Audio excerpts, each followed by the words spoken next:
ሰላም ጤና ይስጥልን እጅጉን የተወደዳችሁና የተከበራችሁ የአዲስ ስፖርት ቤተሰቦቻችን እንደምን አላችሁልን? ከእናንተው ከሆነው ከአዲስ ስፖርት የዩቲዩብ ቻናላችን አዳዲስ ስፖርታዊ ጉዳዮችን ልናካፍላችሁ እነሆ በዕለተ አርብ የማለዳ የስፖርት የመረጃ ሰዓታችን በድጋሚ ተገናኘን። ስለምታደምጡን ስለምትከታተሉን ቆይታችሁ ከኛ ጋር ስለሆነ እጅጉን ከልብ አድርገን ነው የምናመሰግነው።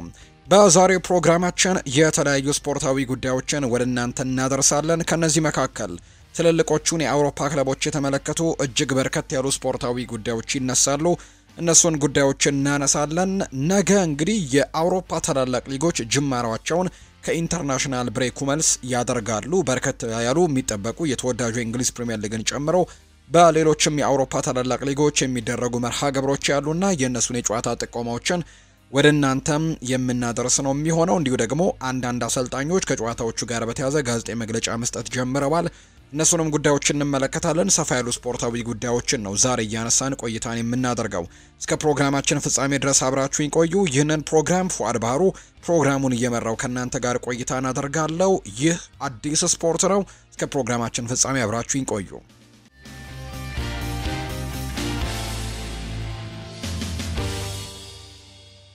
ወደ ቀዳሚው መረጃችን እናምራ። የአርሰናልን ጉዳዮች ደግሞ እንመልከት። ይህ ዓመት የአርሰናል ይመስለኛል ብሏል። ይህ ዓመት የአርሰናል ዓመት ነው ብሏል ቢግ ሳም ወይም ደግሞ ሳም አላርዳይስ ናቸው ይህንን ሀሳብ የሰጡት። እንግሊዛዊው አሰልጣኝ ሳም አላርዳይስ የዘንድሮ የውድድር ዓመት አርሰናል ስኬታማ የሚሆንበት እንደሚሆን ነው በይፋ የተናገሩት።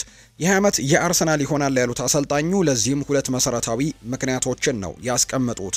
አርሰናል ብዙ የማጥቃት አማራጮችና ችሎታ ያለው መሆኑ በዚህ ዓመት ለስኬት ከሚያበቁት ምክንያቶች አንደኛው መሆኑን ነው አሰልጣኝ ሳም አላርዳይስ የሚናገሩት። እንዲሁም ደግሞ የኋላ መስመሩ ከምርጦቹ አንዱ መሆኑ ለአሸናፊነት ያበቀዋል የሚል እምነት እንዳላቸው ነው የገለጹት። ማንቸስተር ሲቲ አሁንም በሽግግር ጊዜ ላይ ያለፈ ነው፣ በሊቨርፑል ደግሞ በችግር ላይ የሚገኝ ቡድን ነው ሲሉ ሳም አላርዳይስ ይናገራሉ። አርሰናል ግን ዘንድሮ ዋንጫውን የሚያነሳበት ትክክለኛው ዓመት እንደሚሆን እገምታለሁ ሲልም ጭምር ነው ሐሳቡን እየሰጠ የሚገኘው ቢግ ሳም ናቸው ይህንን ሐሳብ የሰጡት። በዚህ ሳምንት የሰሜን ለንደን ደርቢ ጨዋታ እንደሚደረግ ይታወቃል። ሁለቱ የከተማ ተቀናቃኞች እሁድ ምሽት 1 ሰዓት ከ30 ሲል በኤምሬትስ ስቴዲየም ተጠባቂው የሰሜን ለንደን ደርቢ ጨዋታ በአርሰናልና በቶትንሃም መካከል እንደሚደረግ ይታወቃልና ከዚህ ጨዋታ ጋር በተያያዘ የአርሰናል ደጋፊዎች መልእክትን ያስተላልፋሉ ተብሎ እንደሚጠበቅ ነው መረጃው የወጣው። የለንደኑ ክለብ አርሰናል ደጋፊዎች በእሁዱ የሰሜን ለንደን ደርቢ ጨዋታ ትልቅ ባነር እንደሚያስመለክቱ ነው የተነገረው። በስቴዲየሙ ለማስመልከት የተዘጋጀው ምስል ንድፍ ደግሞ በክለቡ ደጋፊዎች እንደተዘጋጀ ይፋ ተደርጓል። በምስል መልእክቱ ላይም የክለቡ የቀድሞ ታሪካዊ ተጫዋችና አሁን ላይ በመጫወት ላይ ያሉ ተጫዋቾችንም ማካተታቸው ነው የተነገረው። ተጠባቂው የሰሜን ለንደን ደርቢ ጨዋታ እሁድ ምሽት 1 ሰዓት ከ30 ሲል ነው የሚደረገውና በጣም የሚጠበቅ ጨዋታ እንደሆነ ነው በርካቶች እያነሱ የሚገኙት። ከዚህ ጨዋታ ጋር በተያያዘ በአርሰናል በኩል በተለይ ተደጋጋሚ ጉዳቶች እየተከሰቱ እንዳለ እናውቃለን። እርግጥ ነው በክረምቱ የተጫዋቾች የዝውውር መስኮት አርሰናል ይህንን በመፍራት ይመስላል በርከት ያሉ ተጫዋቾችን በእያንዳንዱ ቦታ ለመጨመር ሙከራዎችን ያደረጉት። 8 ያክል ተጫዋቾችንም በክረምቱ የተጫዋቾች የዝውውር መስኮት ያስፈረሙበት ትልቁ ምክንያታቸው አምና ዋንጫውን ለማጣታቸው እንደ ትልቅ ምክንያት ከሚነሱት መካከል አንደኛው የተጫዋቾች ጉዳት እንደነበር እናስታውሳለን። በተለይ በአጥቂ መስመር ላይ አማራጮችን አጥተው እንደነበር ሚኬል ሜሪኖንም ለረጅም ጊዜያቶች ሲጠቀሙ እንደነበር እናስታውሳለንና ቡካዮ ሳካ ሲጎዳ፣ ማርቲን ኦዴጋርድ ሲጎዳ አምናም በጣም ተቸግረው እንደነበር እናስታውሳለን። ዘንድሮ ያንን ነገር ለመቅረፍ እንግዲህ ጥሩ የሚባሉ ዝውውሮችን እንዳደረጉ እናስታውሳለን። አሁንም ቢሆን ግን አርሰናል በትልልቅ ጉዳቶች እየታመሰ የሚገኝ ቡድን እንደሆነ የሚታወቅ ጉዳይ ነው። ለምሳሌ ያክል በቶትናም ሆትስፐርስ ጨዋታ ላይ የተረጋገጡ እነ ጋብሪኤል ሄሱስ፣ ካይ ሃቨርትስ፣ ኖኒ ማንዱዌክ እና ጋብሪኤል ማጋሌሽን ግልጋሎት ላያገኝ እንደሚችል ነው ቻርልስ ዋትስ መረጃውን እያጋራ የሚገኘው። የቪክተር ዮኬሬሽ የመሰለፍና ያለመሰለፍ ጉዳይ የተረጋገጠ ነገር የለውም። ነገር ግን ለአርሰናል በጣም ጥሩ የሚመስለው ዜና ቻርልስ ዋትስ ያወጣው ኦዴጋርድ ከአርሰናል ጋር ወደ ሙሉ ልምምድ መመለሱ እንደሆነ የተነገረው። ነገር ግን አርቴታ ጥንቃቄን ሊያደርግና ከቶትናም ጋር በሚደረገው ጨዋታ ተቀያሪ ወንበር ላይ ሊያስቀምጠው እንደሚችል ተገምቷል። የክለቡ ካፕቴን ግን ከአርሰናል ሙሉ ቲም ጋር ወደ ሙሉ ልምምድ እንደተመለሰ እየተገለጸ ይገኛል። ምናልባት ሚኬል አርቴታ ለጥንቃቄ ብሎ ይህንን ተጫዋች ተጠባባቂ ወንበር ላይ ካላስቀመጠው በስተቀር በዛ ጨዋታ ላይ ግን የመሰለፍ እድሎችን የማግኘት እድል ይኖረዋል ተብሎ ይታሰባል። ቀደም እንዳልኳችሁ ግን አርሰናል ማርቲን ኦዴጋርድን መልሶ ያገኝ እንጂ የጋብሪኤል ሄሱስን፣ የካይ ሃቨርትስን፣ የኖኒ ማንዱዌክን እና የጋብሪኤል ማጋሌሽን እንግዲህ ጉዳት ደግሞ የሰማንበት ነው። ጋብሪኤል ሄሱስ እንኳን እያገገመ የሚገኝ ተጫዋች ነው።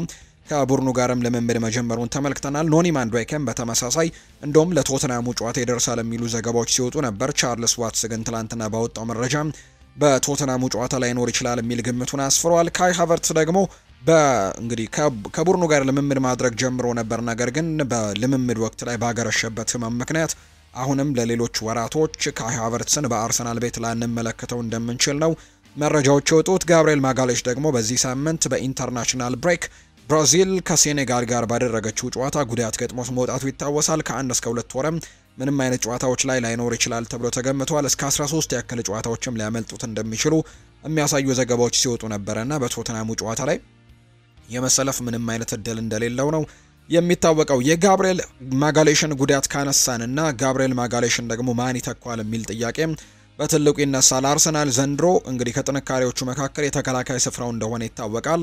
እንግዲህ በጥንካሬነቱ የቀጠለበት ትልቁ ምክንያት ደግሞ የጋብሪኤል ማጋሌሽን በጣም ምርጥ መሆን የምናስታውሰው ጉዳይ ነው። ነገር ግን አርሰናሎች በመከላከሉ ጉዳይ ላይ ለመተካት ይቸገራሉ ተብሎ አይታሰብም። ምናልባት እንግዲህ የማዕዘን ምቶችና የቆሙ ኳሶች ላይ አጠቃቀሙን ግን የጋብሪኤል ማጋሌሽን ግልጋሎት በሱ መልኩ ሊያጡት እንደሚችሉ ይገመታል። ነገር ግን በመከላከሉ ረገድ ግን በጣም ጥሩ የሚባሉ ሌሎች የተከላካይ ስፍራ ተጫዋቾችም እሱን መተካት እንደሚችሉ ይታመናል። ክሪስቲያን ሞስኩዌራ አለ። ከዛ በተጨማሪ ግን በአብዛኞቹ ግምቶች መሰረት ፒዮሮ ሂንካፒዬ ጋብሪኤል ማጋሌሽን ለመተካት ተመራጩ ሰው ነው የሚሉ አይነት ሀሳቦች አሉ። አንደኛ ተመሳሳይ አይነት ባህሪያቶች ያሏቸው ሁለቱም የግራ እግር ተጫዋቾች እንደሆኑ ይታወቃል። ሁለቱም ደግሞ አርቴታ ሲገልጻቸው እንኳን ጠበኛና ተፋላሚዎች ሲልም ጭምር ነው የሚገልጻቸውና ተመሳሳይ አይነት ባህሪያቶች ያሉት ምናልባት ፒዮሮ ሂንካፒዬ ከባየር ሌቨርኩዘን የመጣው ተጫዋች የተጫዋች እንግዲህ ሊተካው እንደሚችል የሚወጡ መረጃዎች አሉ። ነገር ግን አንዳንድ ዘገባዎች እንደሚጠቁሙት ከሆነ ፒዮሮ ሂንካፒዬ ከኢንተርናሽናል ብሬኩ መልስ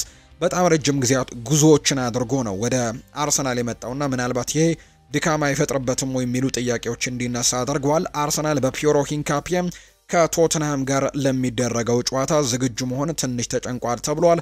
ተከላካዩ ለሀገሩ የዓለም አቀፍ ግዴታዎችን ካጠናቀቀ በኋላ በጣም ረጅም ጉዞዎችን አድርጎ ነው ዘግይቶ ለንደን ለመመለስ የቻለውና ክለቡ አሁን ላይ ከባድ የጉዞ ጫና ለደርቢው ጨዋታ የተጫዋቹ ብቃት ላይ ተጽዕኖ ሊያሳድርበት ይችላል የሚል ግምገማን ነው እያስቀመጡ የሚገኙት። በተለይ ላቲኖች እንግዲህ በጣም ረጅም ጉዞዎችን ወይም ረጅም ጉዞዎችን አድርገው ነው ጨዋታዎችን አድርገው የሚመጡትና ያ ደግሞ ከጨዋታዎቹ ጋር በተያያዘ እንደውም በአብዛኞቹ አንዳንድ ጨዋታዎች ሲያልፏቸው እንመለከታለን። ለምሳሌ ባርሴሎና ተጫዋቾችና ራፊኒሃ ጭምር እንዲሁም ደግሞ ከብራዚል የሚመጡ ሌሎች ተጫዋቾችም ጭምር አንድ ጨዋታዎችን አልፏቸው ሲመጡ እንመለከታለን። ምክንያቱም ረጅም ጉዞዎችን ከማድረግ ጋር በተያያዘ ነውና ፒዮሮ ሂንካፒዬ እንግዲህ ረጅም ጉዞዎችን አድርጎ ነው የመጣውና በዚህ በቶትናሙ ጨዋታ ላይ ሊኖር እንደሚችል ይገመታል። ነገር ግን በጨዋታው ላይ ረጅም ጉዞዎችን ማድረጉና ድካሙ ምናልባት ተጽዕኖ ሊፈጥርበት ይችላል የሚሉ ግምቶች እንዲወጡ እንዳደረገ ነው ዘገባዎች የሚያሳዩት። እንግዲህ ፒዮሮ ሂንካፒዬ ግን ጋብሪኤል ማጋሌሽን ይተካዋል ተብሎ የሚታሰበው ተጫዋች እንደሆነ ነው የተገለጸው።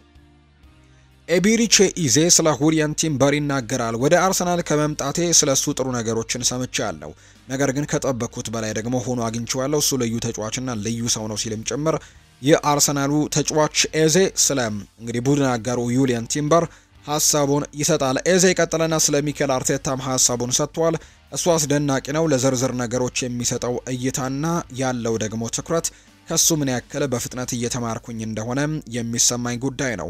እሱ የፈጠረው ባህል በአርሰናል ያለው ቦታ አሁን በጣም ልዩ ነው ያለ ጥርጥር ሲልም ጭምር ነው የተናገረውና ኤዜ እንግዲህ ስለ ሚኬል አርቴታም ጥሩ ነገሮችን አንስቷል። ሌላኛው ስለ ማርከስ ራሽፎርድና በእንግሊዝ ብሔራዊ ቡድን ስላለው ነገርም አንዳንድ ጉዳዮችን ለማጋራት ሙከራዎችን አድርጓል። ኤቢሪቼ ኢዜ እንዲሁ ስለ እንግዲህ ሲናገር ደግሞ ስለዚህኛው ተጫዋች በተለይ ስለ ማርከስ ራሽፎርድ ሲናገር ያኔ የመጀመሪያ ካምፕ አስታውሳለሁ። እንግዲህ ይህ ሰው ሌላ ደረጃ ላይ ያለ ተጫዋች ነው ብዬ ተመልክቼዋለሁ ሲል ኤዜ ይናገራል። ይህንን ተጫዋች ስመለከተው በጣም ተደንቄበታለሁ ሲልም ጭምር ነው ኤዜ የሚናገረው። እንግዲህ በዛ ጨዋታ ላይ ወይም በዛ ጊዜ ኳስን የሚመታበት መንገድ፣ ኳስን ይዞ የሚሮጥበት መንገድ፣ የሚንቀሳቀስበት መንገድ እጅግ በጣም ድንቅና ድንቅ ተጫዋች እንደሆነ ተመልክቼ ነበር። እሱ ሲጫወት ማየትም በጣም ወዳለሁ ብለዋል ኤዜ ስለ ማርከስ ራሽፎርድ ሲናገር። ማርከስ ራሽፎርድ ከዚሁ ካነሳውት አይቀር በኢንተርናሽናል ብሬክ ወቅት በእንግሊዝ ብሔራዊ ቡድን ውስጥ መጠነኛ ጉዳት እንደገጠመው ነው የሚያሳዩ መረጃዎች አሁን ላይ እየወጡ የሚገኙትና የተወሰኑ ጉዳቶች እንዳሉበት የሚያሳዩ ዘገባዎችን እየተመለከትን እንገኛለን። ከማርከስ ራሽፎርድ ጋር በተያያዘ ማንቸስተር ዩናይትድን የተመለከቱ መረጃዎችን እናንሳ። ውድ ቤተሰቦቻችን ኤቨርተኖች አሁን ላይ ከአምናው በተሻለ ቁመና ላይ ይገኛሉ ብሏል አሰልጣኝ ሩበን አሞሪም ነው ይህንን ሀሳብ እየሰጠ የሚገኘው። ማንቸስተር ዩናይትድ ከኢንተርናሽናል ብሬኩ መልስ በተወዳጁ የእንግሊዝ ፕሪምየር ሊግ 12ኛ ሳምንት ዕለተ ሰኞ ላይ ምሽት 5 ሰዓት ሲል ከኤቨርተን ጋር ጨዋታውን ያደርጋል። የዳቪድ ሞይሱ ኤቨርተን ደግሞ ዘንድሮ በጣም ጥሩ የሚባሉ ጊዜያቶችን እያሳለፉ ከሚገኙ ቡድኖች መካከል አንደኛው ነው። ማንቸስተር ዩናይትድ በአንጻራዊነት ከዚህ በኋላ የሚኖሩት ጨዋታዎች ቀለል ያሉ ናቸው ተብሎ ይገመታል። ምክንያቱም ከቶፕ 6 ካሉት ቡድኖች ጋር የነበራቸው መርሃ ግብርን በሙሉ አጠናቀዋል። ከቶተንሃም ጋር ተጫውተዋል፣ ከአርሰናል ጋር ተጫውተዋል፣ ከቼልሲ ጋር፣ ከማንቸስተር ሲቲ፣ ከሊቨርፑል ጋርም ተጫውተው እንዲሁ አጠናቀዋልና በመጠነኛ ደረጃ እንግዲህ ቀለል ያሉ ጨዋታዎች ይገጥማቸዋል ተብሎ ይታሰባል።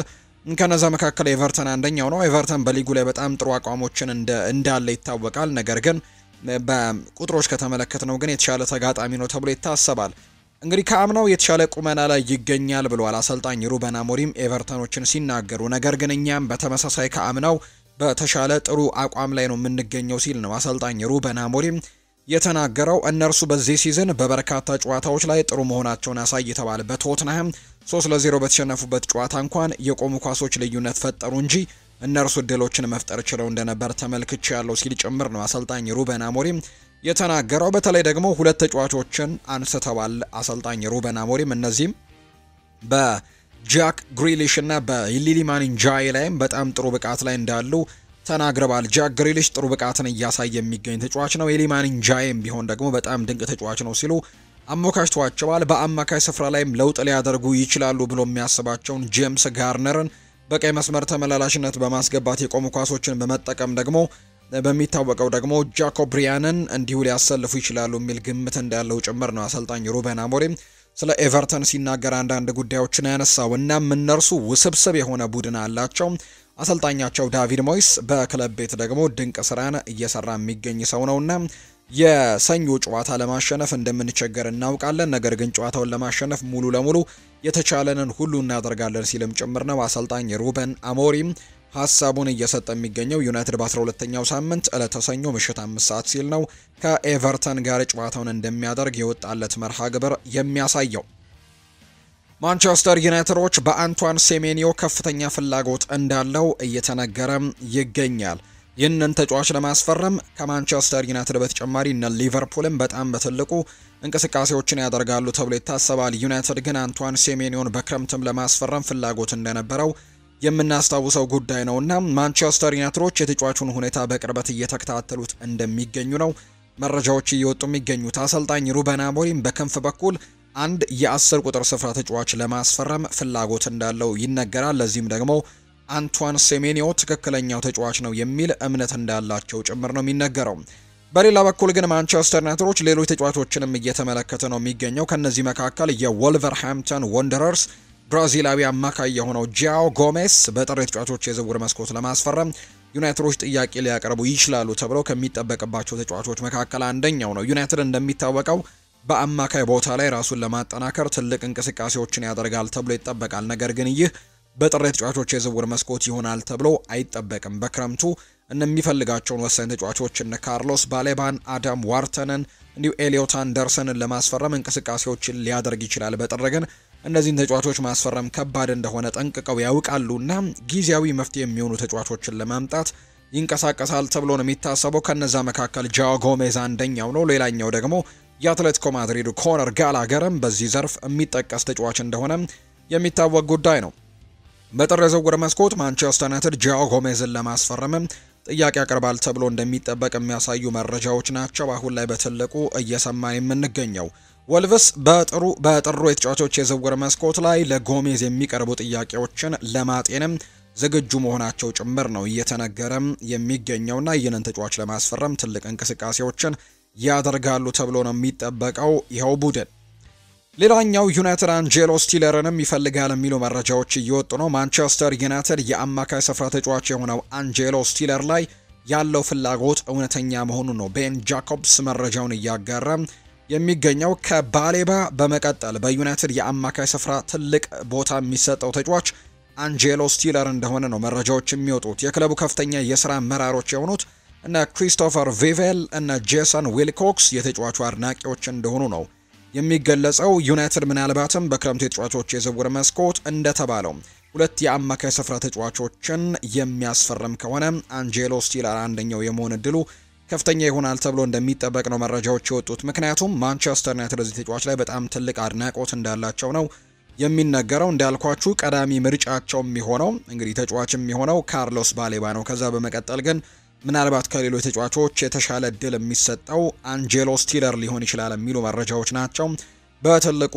እየወጡ የሚገኙት። ካርሎስ ባሌባ ግን ዩናይትድን የመቀላቀል ፍላጎቱ ከቀን ወደ ቀን እጅጉን ከፍተኛ እየሆነ እንደመጣ የሚያሳዩ መረጃዎች ያሉ። ካሜሮናዊው የብራይተን ኤንድ ሆቭ አልቢየን አማካይ የሆነው ካርሎስ ባሌባ ማንቸስተር ዩናይትድን የመቀላቀል ፍላጎቱ አሁንም እጅጉን ከፍተኛ እንደሆነ ነው እየተነገረ እንደሚገኝ መረጃዎች እየወጡ የሚገኙት። ባሌባ አሁንም ዩናይትድን መቀላቀል ይፈልጋል ያለው ደግሞ ታዋቂው ቤን ጃኮብስ ነው።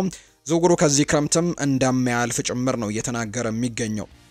በሚመጣው የክረምት ተጫዋቾች የዝውውር መስኮት ማንቸስተር ዩናይትድ በእርግጠኝነት ይህንን ተጫዋች ያስፈርማል። ተጫዋቹም ደግሞ በዚህ ክረምት ወይም በሚመጣው የተጫዋቾች የክረምት ተጫዋቾች የዝውውር መስኮት ዩናይትድን መቀላቀል በትልቁ ይፈልጋል። ከዛ እንዳያልፍ ነው የሚፈልገው። ተጫዋቹ ከማንቸስተር ዩናይትድ ውጪ ግን ሌላ ክለብ የመምረጥ ፍላጎት የለውም ተብሎ ነው የሚታሰበው። ማንቸስተር ዩናይትድ ባሳለፍነው ክረምትም የጀመሩትን ስራ በመጪው ክረምት በማገባደድም ተጫዋቹን በእጃቸው ለማስገባት ይሞክራሉ ተብሎ ይታሰባል። ዩናይትድ በትልቁ በአማካይ ስፍራ ላይ ትልልቅ ውሳኔዎችን ያደርጋል ተብሎ ይጠበቃል በሚቀጥሉት የዝውውር መስኮቶችና ከነዛ መካከል አንደኛው ደግሞ ማንቸስተር ዩናይትድ ይህንን ተጫዋች ለማስፈረም የሚያደርገው ጥረት ይሆናል ተብሎ እንደሚጠበቅ ነው ዘገባዎች እየወጡ የሚገኙት። ሌላኛው ከማንቸስተር ዩናይትድ እና ከአማካይ ስፍራ ፍላጎታቸው ጋር የሚነሳው ተጫዋች ኤሊዮት አንደርሰን እንደሆነ ይታወቃል። ዩናይትዶች የዚህ ተጫዋች አድናቂ ናቸው። ነገር ግን ዩናይትድ ብቻውን በዚህ ዝውውር ጉዳይ ላይ እንዳልሆነ ተደጋጋሚ መረጃዎች ይወጣሉ። የቀድሞ ክለቡ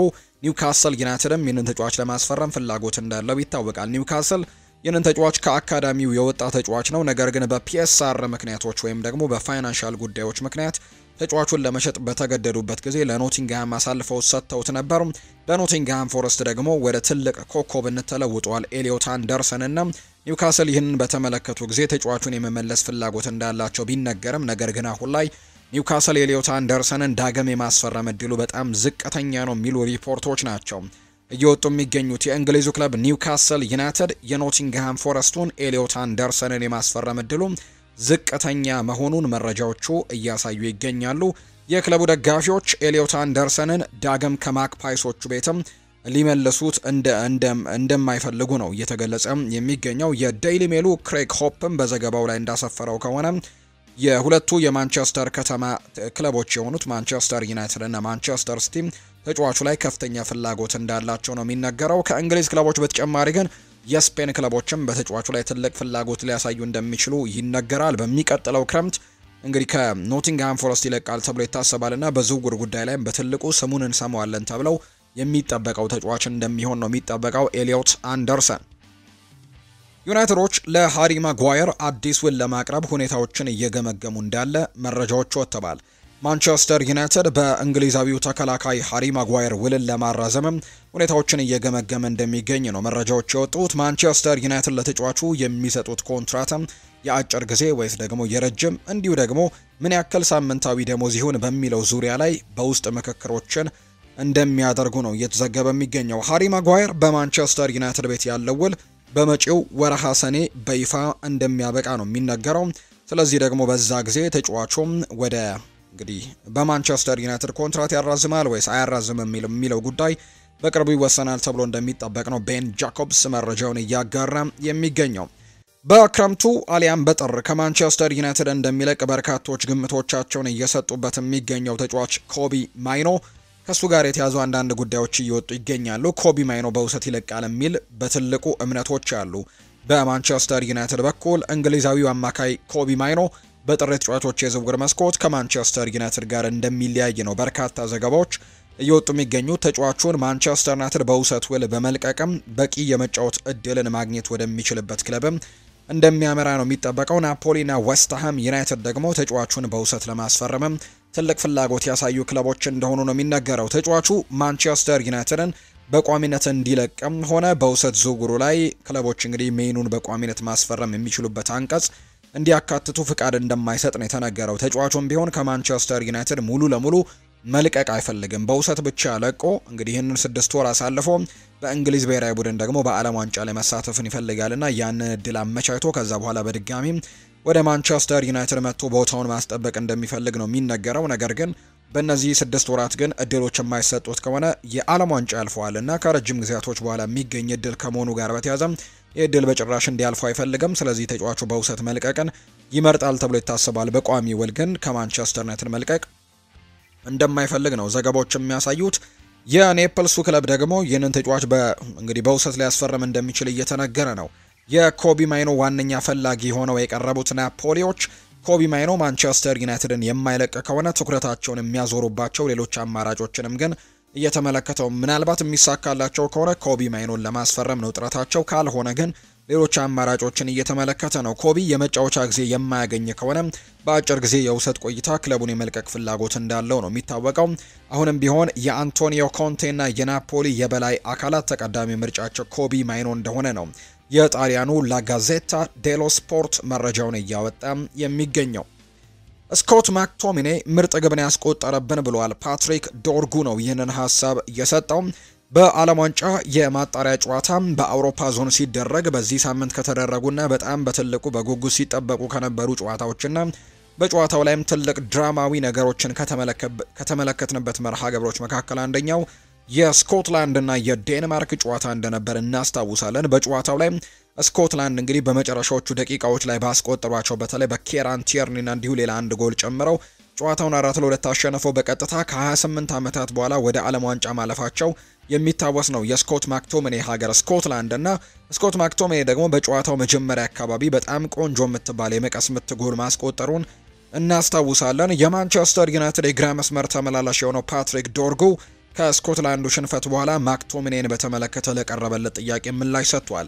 ያስቆጠራት ግብ ድንቅ ነበረች ያለው ዶርጉ ሆኖም ግን በዩናይትድ በቂ እንግዲህ ጥሩ ተጫዋቾች አሉን ሲልም ጭምር የተናገረው ዶርጉ አያይዞም ስኮት ማክቶሚኔ በናፖሊ ሊጉን በማሸነፉ ደስተኛ ነኝ በማለትም ለተጫዋቹ ያለውን ቀና አመለካከትም አሳይቷል። በዩናይትድ ጥሩ ሁኔታ ላይ ነን፣ ተጨማሪ እድሎችን ለማግኘትም ቡድኑን ለመርዳትም በልበ ሙሉነት እንመለሳለን ብሏል። ከዚህ በኋላ የሀገራት ጨዋታ ገና መጋቢት ላይ ነው የሚመለሰው። ረጅም ጊዜያቶች ያሉን፣ እስከዚያው ድረስ ግን በክለብ ላይ ብቻ ማተኮር ይኖርብናል ሲልም ጭምር ነው ፓትሪክ ዶርጉ ሀሳቡን እንሰጠው። በዛ ጨዋታ ላይም ጎል አስቆጥሮ እንደነበር የምናስታውሰው ነው ፓትሪክ ዶርጉ። ግሬም ቤሊ ይናገራል። ማንቸስተር ዩናይትድ በትሬይ ፓሮት ላይም ፍላጎት እንዳላቸው ተጠይቀው ምላሹን ሰጥቷል። አሁን ላይ በፕሪሚየር ሊግ ውስጥ ሁሉም ሰው የሚመለከተው ስም ይመስለኛል ትሬይ ፓሮት፣ እሱ አዲሱ ሃሪኬን ነው ብለው በርካቶች በማድነቅ ላይ ይገኛሉ። ዩናይትድ ተጫዋቹን ያውቀዋል፣ በሆላንድና በዓለም አቀፍ ጨዋታዎች ላይም አይተውታል። ነገር ግን እስካሁን ለዩናይትድ ንቁ ኢላማ አይደለም ብዬ አምናለሁ። በጃንዋሪ ወር ቢሆን እንኳን በክረምቱ የዝውውር መስኮት ግን ሌላ አጥቂ ከፈለጉ ሊታሰብበት ይችላል ብሏል። እንግዲህ ትሬይ ፓሮትን ካልተመለከታችሁ ውድ ቤተሰቦቻችን በተለይ በዚህ በኢንተርናሽናል ብሬክ ባሁኑ እንግዲህ አየርላንድ 2 ጨዋታዎችን አድርጋለች ከፖርቱጋል እና እንዲሁ ደግሞ ከሃንጋሪ ብሔራዊ ቡድን ጋር ነው ጨዋታውን ያደረገችው። የመጀመሪያውን ጨዋታ 2-0 አሸንፋለች ፖርቱጋልን።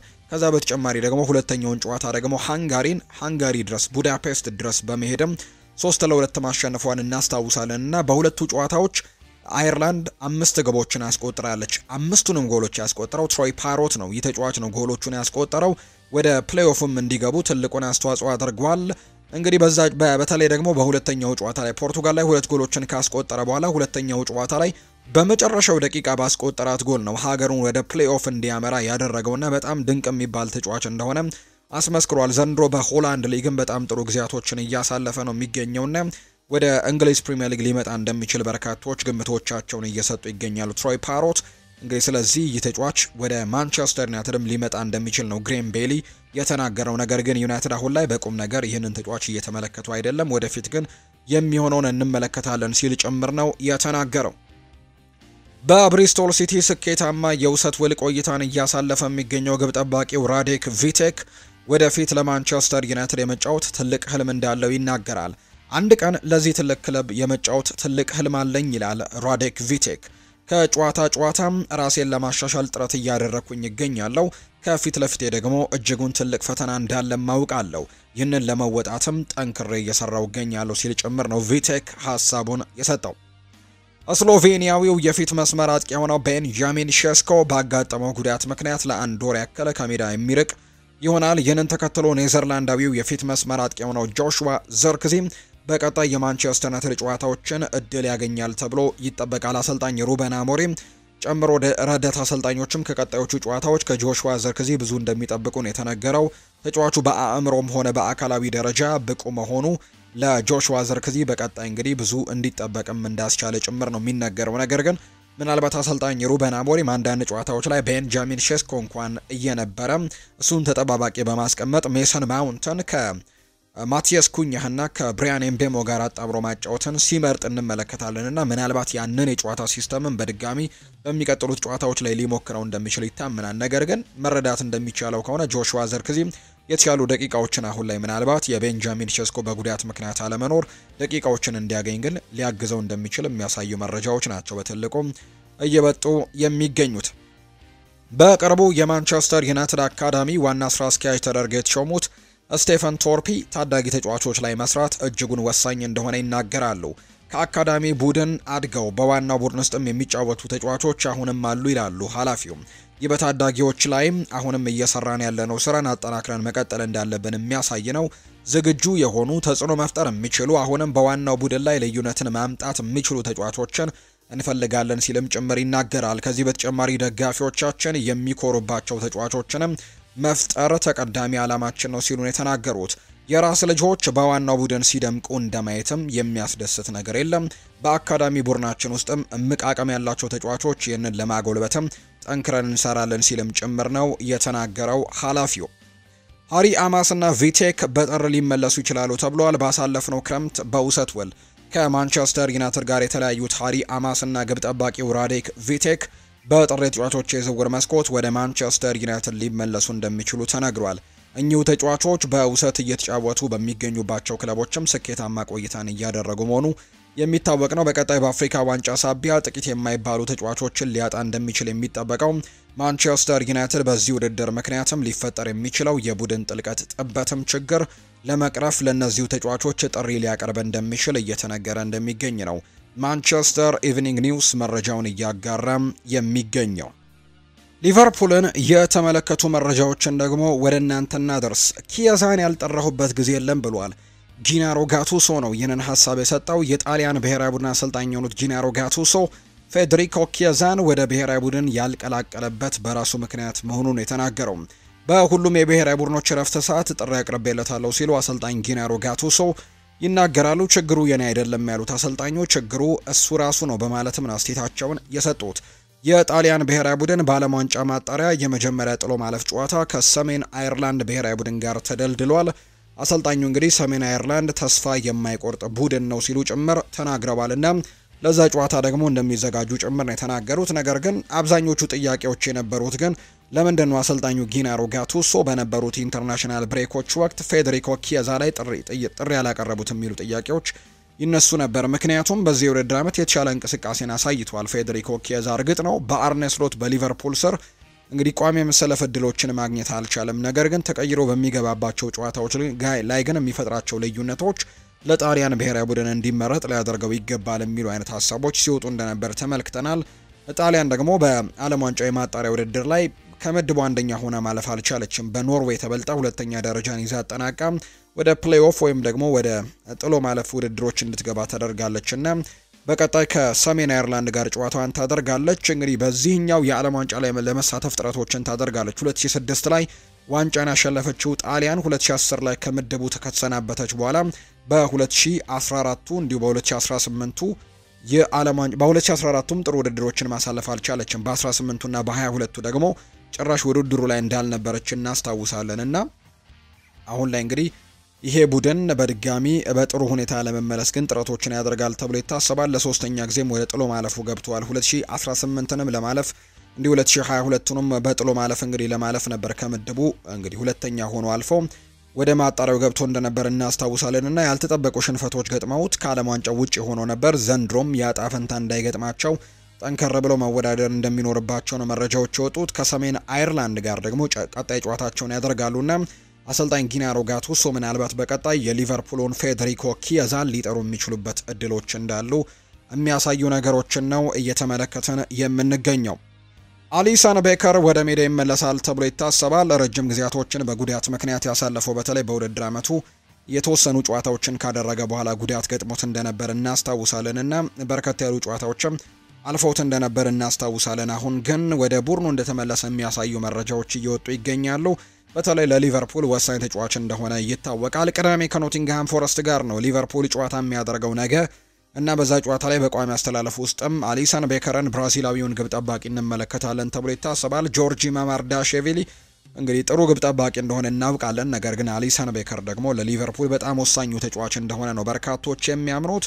ስለዚህም ሊቨርፑል የዚህን ተጫዋች ግልጋሎት ከነገው ጨዋታ ከኖቲንግሃም ፎረስት ጋር ከሚያደርጉት ጨዋታ ጀምሮ ማግኘት እንደሚችሉ ይታመናል። የተከላካይ መስመሩ እንግዲህ ጥንካሬ በዘንድሮ የውድድር ዓመት ቀዝቀዝ ማለቱ ይታወቃልና ከኋላ ደግሞ እንደዚህ አይነት ግብ ጠባቂዎች ሲኖሩ አንዳንድ ኳሶችን ለማዳንም ይጠቅማል ተብሎ ይታሰባል። ስለዚህ እንግዲህ አሊሰን ቤከር መመለሱ ለሊቨርፑል ትልቅ እፎይታን ይሰጣል ተብሎ እንደሚታሰብ ነው መረጃዎች የወጡት። ነገ ከኖቲንግሃም ፎረስት ጋር በሚያደርጉት ጨዋታ ላይም በቋሚነት ይሰለፋል ተብሎ ይጠበቃል ብሏል ሉዊስ ስቲል ባወጣው መረጃ። በአሌክዛንደር ኢሳክ ዙሪያ ምንም አይነት አዲስ የአካል ብቃት ስጋት የለም የሚል መረጃም ወጥቷል። አጥቂው ከሊቨርፑል የቡድን አጋሮቹ ጋርም በልምምድ ላይ እንደተሳተፈ ጭምር ነው ትላንትና የተነገረው። እንግዲህ ትላንትና አንድ ቁጥርን ተመልክቻለሁ። የአሌክዛንደር ኢሳክ በፕሪሚየር ሊግ ጎል ካስቆጠረ 200 ቀናት ሞላው የሚል አይነት እንግዲህ ትልልቆቹ ሚዲያዎች ይህንን መረጃ ሲያጋሩት ነበር። በእርግጥ ተጫዋቹ እንግዲህ ባለፉት ጨዋታዎች ላይ ከአካል ብቃት ጋር በተያያዘ እንግዲህ ጥያቄዎች ሲነሱበት የነበረ ነው። በተለይ በፕሪሲዝን ምንም አይነት እንግዲህ ከቡድን ጋር ተቀላቅሎ ፕሪሲዝን አለማድረጉ ለዚህ ተጫዋች ዘንድሮ አጀማመሩ እንዲከፋ ካደረጉ ምክንያቶች መካከል አንደኛው ነው። አሁን ግን ወደ ጥሩ የአካል ብቃቱ እየተመለሰ እንደሆነ ይነገራልና በቀጣይ ጨዋታዎች ላይ አሰልጣኝ አርኔ ስሎት ለዚህ ተጫዋችም የሚሆን ሲስተምን ይፈጥራሉ ተብሎ ይታሰባል። አዳዲስ ነገሮችንም ሊሞክሩ እንደሚችሉ ጭምር የሚያሳዩ መረጃዎች አሉ። ኤኪቲኬን እና አሌክዛንደር ኢሳክንም በአንድ ላይ ለማጫወትም ሙከራዎችን ሊያደርጉ እንደሚችሉ የሚያሳዩ ነገሮችን እየተመለከትን ነው።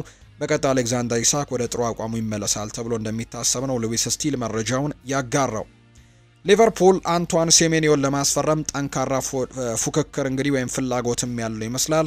ነገር ግን እንግዲህ እንደሚታወቀው ምንም አይነት መረጃ እንደሌለ ነው ዳቪድ ኦርነስቲን የተናገረው። ምክንያቱም ሌሎች ቡድኖችም ስለሚፎካከሩ ማንቸስተር ሲቲም፣ ቶትንሃምም፣ ማንቸስተር ዩናይትድም ፍላጎት እንዳላቸው እናውቃለንና ሊቨርፑል የተለየ ነገር ይኖረዋል ብለን አንጠብቅም።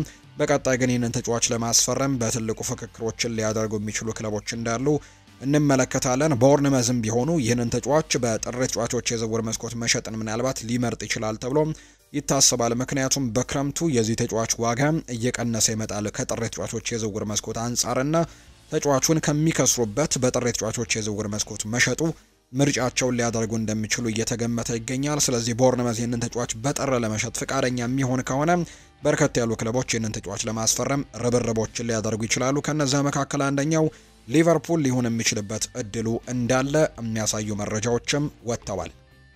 ባርሰሎናን የተመለከቱ መረጃዎችን እናንሳ። ጆርዲ አልባ የሰጠውን ሀሳብ እንመልከት። ሜሲ ከማንም ጋር ሊነጻጸር አይችልም ብሏል።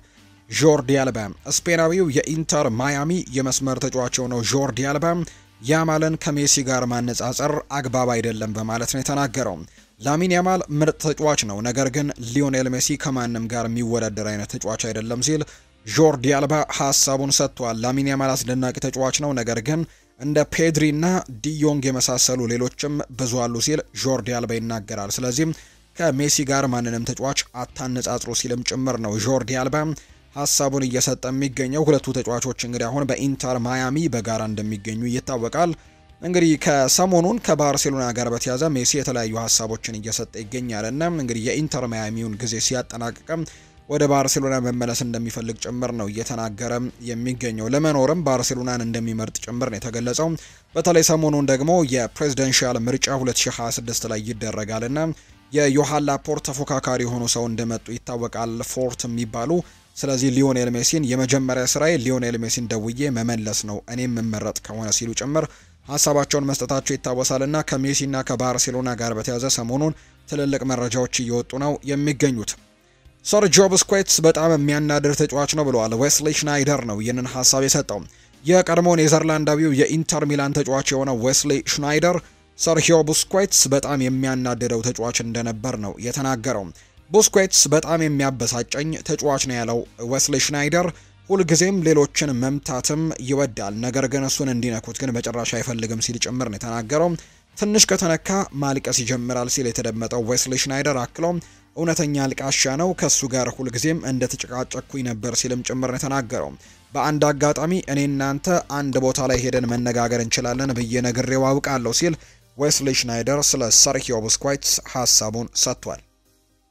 የሪያል ማድሪድን ጉዳዮች ደግሞ እናንሳም። ከካርሎ አንቸሎቲ የሚናፍቅህ ነገር ምንድነው ተብሎ ተጠይቆ ነበር። ቲቦ ኮርቶባ ምላሹን ሰጥቷል። የተለያዩ ነገሮች ያሉ እሱ ልክ እንደ አባት ማለት ነው። ቡድን ውስጥም ለአንዳንዶች ደግሞ እንደ አያትም ያለ መዝናናትን የሚሰጥ አሰልጣኝ ጭምር ነው ሲል ጭምር ይናገራል። ካርሎ አንቸሎቲ ከሻቪ አሎንዞ የተለየ አሰራር ነው ያለው። ሻቪ ይበልጥ ወጣትና ዘመናዊ አሰልጣኝ ነው። ሁለቱም በየራሳቸው መንገድ ምርጥ አሰልጣኞች ናቸው። ከካርሎ አንቸሎቲ ጋር ብዙ ዋንጫዎችን አሸንፌያለሁ። ሁሌም ቢሆን ደግሞ እሱን አመሰግነዋለሁ። እሱን ግን አሁንም ናፍቆኛል ማለት ለሻቪ አሎንዞ ክብር አለመስጠት ነው ሲልም ጭምር ነው የተናገረው። የራስ ክለብ ብትመሰርት አሰልጣኝ አድርገህ ማንን ትቀጥራለህ ወይም ትመርጣለህ የሚል ጥያቄ ቀርቦለት ነበር። ቲቦ ኩርቱዋ መጀመሪያ ያለው ሞሪኒዮ ነው፣ ነገር ግን በሳቅ ነበር ምላሹን የሰጠው። እውነቱን ለመናገር አላውቅም፣ ነገር ግን ደግሞ አሰልጣኝ አመራረጥ በምትፈልገው የቡድን አይነት ላይ ይመሰረታል። ቸልሲ በነበርኩበት ወቅት ከጆዜ ሞሪኒዮ ጋር ጥሩ ጊዜን አሳልፌያለሁ። የሊጉንም ዋንጫ አንስተናል።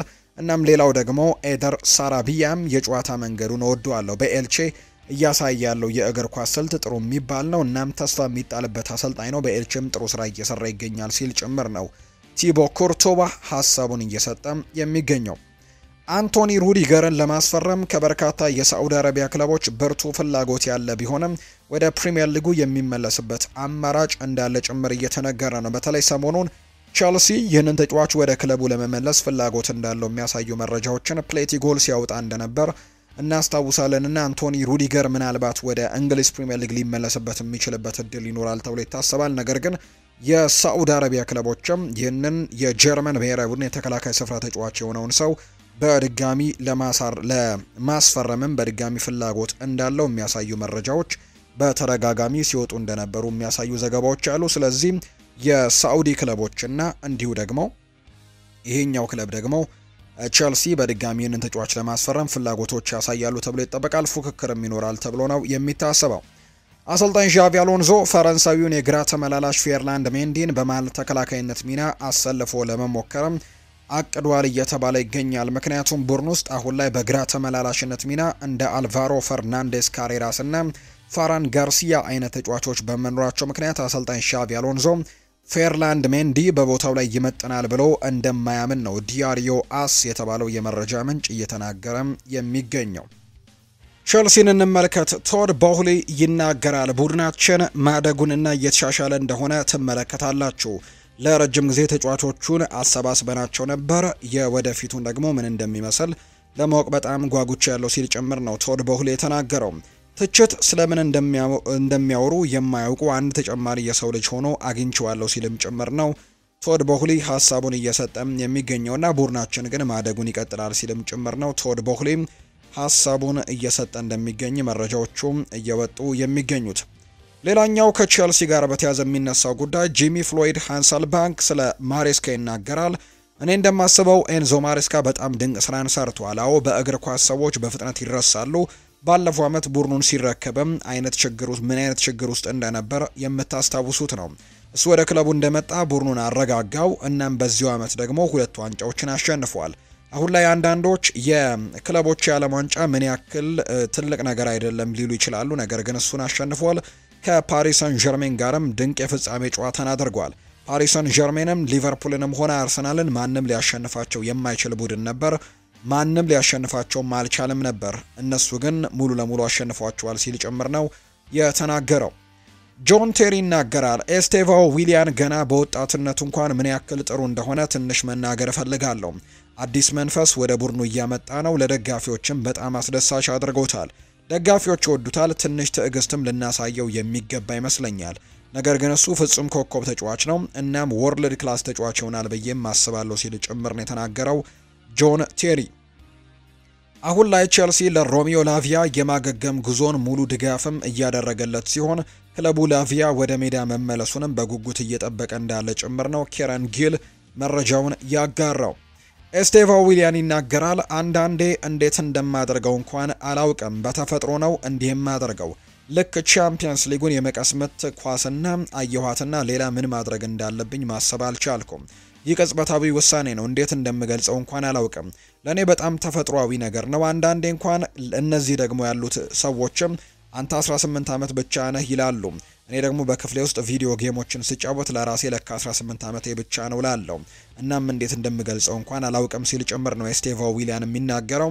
ኤስቴቫኦ ቼልሲን ከመቀላቀሉ በፊት ከቲያጎ ሲልቫ ጋርም ስለመገናኘቱ ተጠይቆ ምላሹን ሰጥቷል። አጭር ውይይት አድርገን ነበር። እሱ መጥቶ አነጋገረኝ። እናም ደግሞ ለክለቡ መፈረም እንደምፈልግም ጠየቀኝ። ክለቡም አስደናቂ መዋቅር እንዳለው ነገረኝ። በጣም ደስ ብሎኝ ነበር፣ ምክንያቱም ቲያጎ ሲልቫ በዚህ ክለብ ውስጥም እንደ ሮል ሞዴል ነው። ከሱ ጋርም መነጋገር አስደናቂ እድል ነው ሲልም ጭምር ነው የተናገረው ኤስቴቫኦ። ቸልሲ ለጂኦቫኒ ኩዌንዳ በሚቀጥለው የውድድር ዘመን የኤንዞ ማሬስካ የመጀመሪያ ቡድን እቅዶች አካል እንደሚሆን አሳውቆታል። በተጨማሪም ጂኦቫኒ ኩዌንዳ የእንግሊዝኛ ቋንቋንም እየተማረ ሲሆን አንዳንድ የቸልሲ ጨዋታንም ስቴዲየም በመገኘት ቡድኑንም እንዴት እንደሚጫወት አይቷል ብሏል። እንግዲህ ፉትቦል ለንደን ላይ ነው መረጃውን ያጋራው። ምንጮች እንደሚገልጹት ጂኦቫኒ ኩዌንዳ ለፕሪሚየር ሊጉ ዝግጁ እንዲሆንም የአካላዊ ብቃቱን ለማሻሻል እየሰራ ነው። ብዙ ጊዜ የራሱን አፈጻጸም በቪዲዮዎች ይተነትናል። እናም ሌሎች የክንፍ ተጫዋቾችም የሆኑትን እንደ ኔይማር፣ ያማልና ሮናልዶን አይነትም ደግሞ ተጫዋቾችም ክሊፖችን በመመልከት የራሱን ጨዋታ ለማሻሻልም እንደሚሞክር ጭምር ነው የተናገረው። ኩዌንዳ የት ሊጫወት እንደሚችል ከተመለከትን ወጣቱ ተጫዋችም ለቸልሲ በማንኛውም የፊት መስመር ቦታ ላይ ለመጫወት ፍቃደኛ ነው። ለስፖርቲንግ በሁለቱም ክንፎችና እንደ 10 ቁጥርም መጫወት የሚችል ሁለገባ አማራጭ መሆኑን አሳይቷል ተብሎ ነው የሚታሰበው። ምንጮች እንደሚሉት ከሆነ ጂኦቫኒ ኩዌንዳ የአካል ብቃቱን ለማሻሻል ግን በትልቁ እየሰራ እንደሚገኝ ጭምር ነው መረጃዎቹ በትልቁ እየወጡ የሚገኙት። እንግሊዝ ውስጥ ጥቁር ኮከብ ለማየት ዝግጁ አይደሉም ብሏል። ኢያን ዋይት ነው ይህንን ሀሳብ የሰጠው። ቤሊንጋም የተጠላው ጥቁር ነገር ግን በራስ መተማመን ያለው ስለሆነ ነው። እንግሊዛዊው የቀድሞ ተጫዋች ኢያን ዋይት የእንግሊዝ መገናኛ ብዙሃን ጁድ ቤሊንጋም ላይ ጥሩ አመለካከት እንደሌላቸው ነው የሚናገረው። ሚዲያዎች ኢፍትሐዊ ናቸው ሲል የወቀሰው ኢያን ዋይት የእንግሊዝ ብሔራዊ ቡድን ውስጥም ጥቁር ኮከብ ተጫዋችን ለመመልከት ዝግጁ የሆኑ አይመስለኝም ሲልም ነው የተናገረው። ለዚህም ምክንያቱ ጁድ ቤሊንግሃም ስኬታማና በራስ መተማመን ያለው ተጫዋች ስለሆነባቸው ነው ሲል የቀድሞ ተጫዋች ኢያን ዋይት ይናገራል። ኒጎሎ ኮንቴን ተመልከቱ፣ ጥቁር ነው፣ ነገር ግን ትሁትና አንገቱን የደፋ በመሆኑ ሁሉም ይወደዋል ያለው ኢያን ዋይት፣ ነገር ግን እንደ ቤሊንግሃምና ፖግባ አይነት ተጫዋቾች ግን አይወደዱም ሲል ነው የተናገረው። ቤሊንግሃም በራስ መተማመን ያለው ትዕቢተኛም ጥቁር ተጫዋች ስለሚመስል አንዳንድ ሰዎች ያስፈራቸዋል ሲል ጭምር ነው ኢያን ዋይት የተናገረው። የዴይሊ ሜሉ ሪፖርተር ክሬግ ሆፕም ስሙን ጠርቶ የተቸው ኢያን ዋይት እሱ ቤሊንግሃምን የሚያደርገው ነገር እንግዲህ በጣም ይተቸዋል ብሎ መቀበልም አይችልም ሲል ጭምር ነው የተናገረውና ቤሊንግሃም እንዳነጋገረው የገለጸው ራይትም ዝግጁ ሁን ብዬ መልእክት ልኬለታለሁ፣ ለምኑ ብሎ መልሶልኛል፣ እኔ ስማኝ ከጎንክ ነኝ ብዬም ነግሬዋለሁ ሲል ጭምር ነው ኢያን ዋይት ለቤሊንግሃም መልእክት እንዳስተላለፈለት ጭምር የተናገረው። ከሁለት ዓመታት በኋላ ወደ ሜዳ የሚመለሰውን የቀድሞ የዩናይትድ አማካኝን እንመልከት። የቀድሞ የማንቸስተር ዩናይትድ አማካይ ፖል ላቤሌ ፖግባ ከሁለት ዓመታት በኋላ በዚህ ሳምንት ወደ ሜዳ ይመለሳል። በአበረታች ቅመሞች ምክንያትም ለ18 ወራት እገዳ ተጥሎበት የነበረው ፈረንሳዊው ኮከብ በሳምንቱ የመጀመሪያ ጨዋታውን እንደሚያደርግ ነው ይፋ የሆነው። ወደ ክለቡ እንግዲህ ወደ ቀድሞ ክለቡ ዩቬንቱስ ከተመለሰ በኋላ በተደረገለት ምርመራ እንደዚህ አይነት ነገሮች የተገኘበት ፖግባ በክረምቱ የዝውውር መስኮት ነበር በነፃ ሞናኮን የተቀላቀለው። ከሞናኮ ጋር የ2 ዓመት ውልም የፈረመው የ32 ዓመቱ አማካይ ሞናኮ ቅዳሜ በ13ኛው ሳምንት የፍሬንች ሊጓን ከሜዳ ውጪ ከሬንስ ጋር በሚያደርገው ጨዋታም ለመጀመሪያ ጊዜ በመሰለፍ ለቡድኑ ተካቷል። ፖግባ ከ2 ሳምንት በፊት ወደ ሜዳ ይመለሳል ቢባልም በገጠመው ጉዳት ግን መጫወት እንዳልቻለ አይዘነጋም። ፖል ፖግባ ለመጨረሻ ጊዜ የተጫወተው ከ2 ዓመታት በፊት ዩቬንቱስ ከኢምፖሊ ጋር በነበራቸው ጨዋታ ነበር። አሁን ከ2 ዓመታት በኋላ ነው ድጋሚ ወደ እግር ኳስ ጨዋታ እንደሚመለስ የሚያሳዩ ሪፖርቶች አሁን ላይ እየወጡ የሚገኙት። የቀድሞ የማንቸስተር ሲቲ ተጫዋች ጫማውን ሰቅሏል። ፈርናንዲኒሆ ነው ጫማውን የሰቀለው። ብራዚላዊው የቀድሞ የማንቸስተር ሲቲ ተጫዋች የሆነው ፈርናንዲኒሆ ጫማውን መስቀሉ በይፋ አስታውቋል። ፈርናንዲኒሆ በ40 ዓመቱ እግር ኳስን ማቆሙ ይፋ አድርጓል። አሁን መጫወት ደክሞኛል ያለው ፈርናንዲኒሆ በእግር ኳስም ከዚህ በኋላ የሚያነሳሳኝ ነገር የለም፣ የቻልኩትን ሁሉ አሳክቻለሁ በማለት ነው ፈርናንዲኖ የተናገረው። ፈርናንዲኖ በእግር ኳስ ሕይወቱ 5 የፕሪሚየር ሊግ ዋንጫዎችን ከማንቸስተር ሲቲ ጋር አሳክቷል። በአጠቃላይ ግን 30 ዋንጫዎችን ነው በእግር ኳስ ሕይወቱ ያሳካው። 5ቱ የፕሪሚየር ሊግ ዋንጫዎችን ጨምሮ በአጠቃላይ 30 ዋንጫዎችን ማሳካት የቻለም ተጫዋች ያደርገዋል። ክላውዲዮ አቼቬሪ በጥር ወር ወደ ሪቨር ፕሌት መመለስ ይፈልጋል የሚሉ መረጃዎችም እየወጡ ይገኛሉ። አሁን ላይ እንደሚወጡት ዘገባዎች ከሆነ ክላውዲዮ አቼቬሪ እንግዲህ ከሪቨር ፕሌት እንደመጣ ይታወሳል። ነገር ግን በማንቸስተር ሲቲ የቋሚነት እድልን ማግኘት እንዳልቻለ የሚታወስ ጉዳይ ነው። ክላውዲዮ አቼቬሪ በጥር ወር ወደ ሪቨር ፕሌት ይመለሳል ተብሎ ግን ይጠበቃል። ሆኖም ግን ማንቸስተር ሲቲ ግን በአውሮፓ የጨዋታ ጊዜያቶችን እንዲያገኝ ይፈልጋል። ወደ ሪቨር ፕሌት መመለስ የሚቻለው ምንም አይነት የአውሮፓ አማራጭ ካልተገኘ ብቻ ነው። ዢሮና ከመጀመሪያዎቹ አማራጮች አንዱ እንደሆነ ይታወቃል። አሁን ላይ በባየር ሌቨርኩዘን እንግዲህ እየተጫወተ ቢገኝም ነገር ግን እድሎችን ማግኘት አልቻለም። በቋሚነት መሰለፍም እንዳልቻለ ነው እየተመለከተን የምንገኘውና በዚህ ምክንያትም ተጫዋቹ ወደ አውሮፓ ውድድሮችም እንግዲህ የማይመለስ ከሆነ ወደ ሪቨር ፕሌት ሊያመራ የሚችልበት እድል ይኖራል ተብሎ ይታሰባል። ወደ 2026ቱ የዓለም ዋንጫ ለመግባት የፕሌይኦፍ ጨዋታን የሚያደርጉ ተጋጣሚዎች ይፋ ተደርገዋል። በዚህ መሰረትም ጣሊያን ከሰሜን አይርላንድ፣ ዩክሬን ከስዊድን፣ ቱርክ ከሮሜኒያ፣ አይርላንድ ከቼክ ሪፐብሊክ፣ ዴንማርክ ከሜቄዶኒያ፣ ስሎቫኪያ ከኮሶቮ እንዲሁ ደግሞ ዌልስ ደግሞ ከቦስኒያ ጋር ጨዋታቸውን እንደሚያደርጉ ነው የሚታወቀው። እንግዲህ በዚህ ውድድር ላይ እንደሚታወቀው አራት ብሔራዊ ቡድኖች ያልፋሉ። ከነዚህ ተጋጣሚዎች 4ቱ ዓለም ዋንጫውን እንደሚቀላቀሉ ነው የሚታወቀው። ከነዚህ መካከል ጣሊያን እንግዲህ ከሰሜን አይርላንድ ጋር ነው ጨዋታውን የምታደርገው። የነዚህ የሁለቱ ጨዋታ አሸናፊ ቡድን ደግሞ ከዌልስና ከቦስኒያ ጋር ከሁለቱ አሸናፊ ጋር ጨዋታቸውን ያደርጋሉ። ለምሳሌ ጣሊያን ኖርዘርን አይርላንድን ማሸነፍ የምትችል ከሆነ በቀጣይ የምትጫወተው ከዌልስና ከቦስኒያ አሸናፊ ጋር ነው። ከዛ ከነሱ አሸናፊ አንዳቸው ዓለም ዋንጫውን መቀላቀላቸውን ያረጋግጣሉ ማለት ነው። ሌላኛው ዩክሬንና ስዊድን የሚያደርጉት ጨዋታ ነው። የዩክሬንና የስዊድን አሸናፊ ደግሞ ከፖላንድና ከአልባኒያ አሸናፊ ጋር ነው ጨዋታቸውን ያደርገው። ከነዚህ ደግሞ አሸናፊው ወደ ዓለም ዋንጫ ማለፉን ያረጋግጣል። ሌላኛው ቱርክና ሮሜኒያ የሚያደርጉት ጨዋታ ነው። የቱርክና የሮሜኒያ አሸናፊ ደግሞ ከስሎቫኪያና ከኮሶቮ አሸናፊ ጋር ጨዋታቸውን ያደርጉና አሸናፊው ወደ ዓለም ዋንጫ ያልፋል። ለምሳሌ ቱርክ ከሮሜኒያ ጋር ተጫወተና ካሸነፈች ከስሎቫኪያና ከኮሶቮ አሸናፊ ጋርም ጨዋታዋን ታደርጋለች። ያኔ ካሸነፈች ነው ወደ ዓለም ዋንጫ ማለፏን የምታረጋግጠው። ሌላኛዋ ዴንማርክ ከኖርዝ ሜሴዶኒያ ጨዋታዋን ታደርግና የነሱ አሸናፊ ደግሞ ከቼክና ከሪፐብሊክ ኦፍ አይርላንድ አሸናፊ ጋር ጨዋታቸውን የሚያደርጉ ይሆናል። እነዚህን ጨዋታዎች የሚያሸንፉ 4 ብሔራዊ ቡድኖች ናቸው ወደ ዓለም ዋንጫው ማለፋቸውን የሚያረጋግጡት። በአውሮፓ ዞን እንግዲህ ያለፉት ብሔራዊ ቡድኖች አሉ። እነዚህ ደግሞ የመጨረሻዎቹ ተሳታፊዎች እንደሚሆኑ ነው የወጣላቸው መርሃ ግብር እያሳየ የሚገኘው። ሌላኛው ደግሞ የሚቀረው ቋት ደግሞ የአፍሪካዊቷ ተወካይ ዲሞክራቲክ ሪፐብሊክ ኦፍ ኮንጎ ያለችበት ነው። በዚህ ደግሞ ድልድል ደግሞ እንደተገለጸው ከሆነ ኒው ካሌዶኒያ ከጃማይካ ጋር ትጫወትና የሁለቱ አሸናፊ ከዲሞክራቲክ ሪፐብሊክ ኦፍ ኮንጎ ጋር ጨዋታቸውን ያደርጋሉ። ከዛም የሚያሸንፈው ወደ ዓለም ዋንጫው ያልፋል።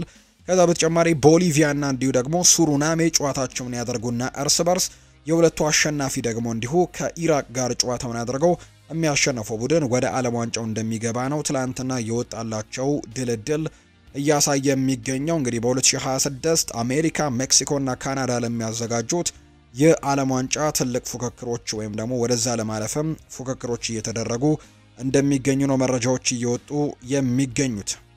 የተወደዳችሁና የተከበራችሁ ቤተሰቦቻችን ለዛሬ ያዝንላችሁ አዳዲስ ስፖርታዊ ጉዳዮቻችን እነዚህን ይመስላሉ። ስላደመጣችሁን፣ ስለተከታተላችሁን፣ ቆይታችሁን ከኛ ጋር ስላደረጋችሁ እጅጉን ከልብ አድርገን የምናመሰግነው። ፉአድ ባህሩ የዛሬውን ፕሮግራም እየመራው ከእናንተ ጋር ቆይታን አድርጌያለሁ። በቀጣይ ፕሮግራሞቻችን ሌሎች ስፖርታዊ ጉዳዮችን አካተን በድጋሚ ተመልሰን የምንገናኝ ይሆናል።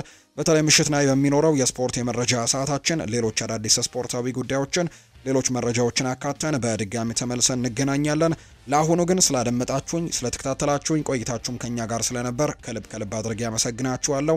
ፉአድ ባህሩ ፕሮግራሙን መራው። ይህንን ቻናል ያልተቀላቀላችሁ ቤተሰቦቻችን ቻናላችንን ሰብስክራይብ እያደረጋችሁ የቤተሰባችን አባል እንድትሆኑ በአክብሮት ጋብዛለሁ። ቪዲዮአችንንም ላይክ እያደረጋችሁ አበረታቱን። በቀጣይ በምሽቱ በሚኖረው የስፖርት የመረጃ ሰዓታችን በድጋሚ እንገናኛለን። መልካም ጊዜ እንዲሆንላችሁ ነው በአክብሮት የምመኘው።